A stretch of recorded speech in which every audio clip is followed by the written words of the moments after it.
Hi everyone, welcome to this video. I hope that you enjoy what we have prepared for you. I'm sure you have a lot of things to do on your to-do list, so let's start right now. Okay, so if you're struggling with your B2B paid campaigns, in no more than a few minutes, I will guide you through a system that will let you boost them, right?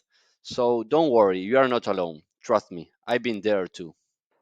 So I'm sure that you must feel very frustrated when you read all over the place different things about B2C strategies and how do these strategies work and how B2B campaigns actually don't work. So I think that that's a huge mistake. The main problem is that businesses are optimizing their campaigns using the wrong approach.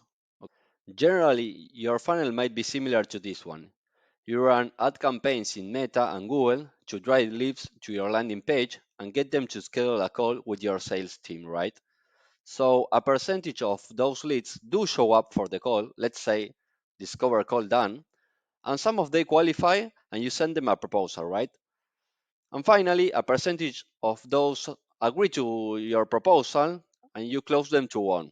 Obviously, this process might have some slight variations like the channels in which you are running ads or the steps that you use to measure your pipeline.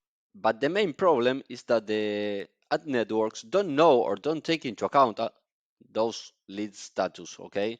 So basically, paid ad campaigns optimize for the cheapest leads. And oftentimes, the cheapest leads convert very badly and bring little revenue to your company. So first, you need to create a cohort pipeline report to understand how each stage converts over time for every acquisition source. You may already know what a cohort chart is, but just in case.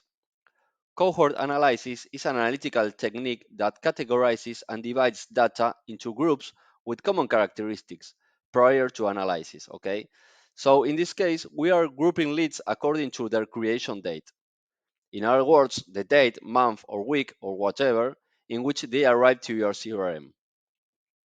As you can see in this table, you could answer complex questions such as how many calls were scheduled per month, or the calls scheduled in a certain month, how many converted calls completed at some point in time, or the calls scheduled in a certain month, how many reached the proposal sent stage, and lastly, or the calls scheduled in a certain month, how many close to one.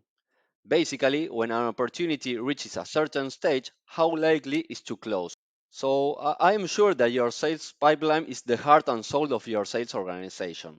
The more you understand it, the better decisions you can make and the more revenue you can bring in.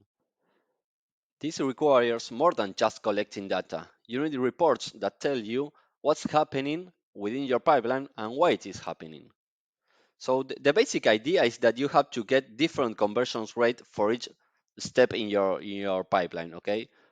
For example, how many demos scheduled turn into proposals sent. You can even break them down by industry or sales rep or ad campaign. Another KPI can be, I don't know, percentage of calls scheduled to close one grouped by ad campaign.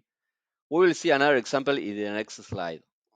Great, so imagine that you run three campaigns, X, Y, and Z, and with a weekly budget of 2,500, 3,000, and $3,500.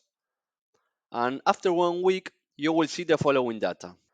So if you only look at the cost per call schedule, the only data point that you see in your ads manager, you will be tempted to invest more in campaign X. You know it is creating new leads at $125 and maybe turning off campaign Y because it's creating or generating new leads at $200. But if you look at how those leads are converting, you can see how leads from campaign Y convert to call completed at a 53% rate versus the 25% of campaign X. So it is actually more expensive to generate calls completed in campaign X than in campaign Y. So let's now imagine another week passes by and you update the data of your first cohort. This is leads created in week 1. Some of those leads move to the proposal sent stage and you have more data. The cost per proposal sent for the campaign X is $1,250 and the cost for the campaign Y is $1,000. Another week passes by and you update again your data. Cost per proposal sent is now $853 in campaign X, 750 in campaign Y, and 1750 in campaign Z. Okay, so now we have a better picture, and it is getting pretty clear that campaign Z is the one that is underperforming against the other two campaigns. So depending on how big your sales cycle is, it makes sense or not to wait more time and then make better decisions about your campaigns. In short, you must measure with sales, not leads. Seems pretty obvious, but trust me, most of the B2B marketing managers lack the skills to know how each campaign performs inside the sales funnel. Even more, few of them understand how each Facebook audience or keyword performs. Surely you must be thinking how I am going to create all these reports for my business, right? So downloading your data from your CRM and Ads Manager, crossing them over and over again, what a headache. So we developed Master Metrics, a great tool that enables you to create custom CRM dashboards getting data from your ad networks and CRMs.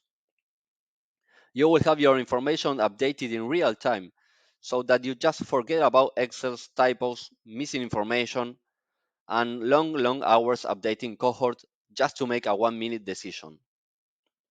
So you don't want to learn another tool? We will implement your dashboard for you. Just book a call or reach out to talk. Thank you for your time.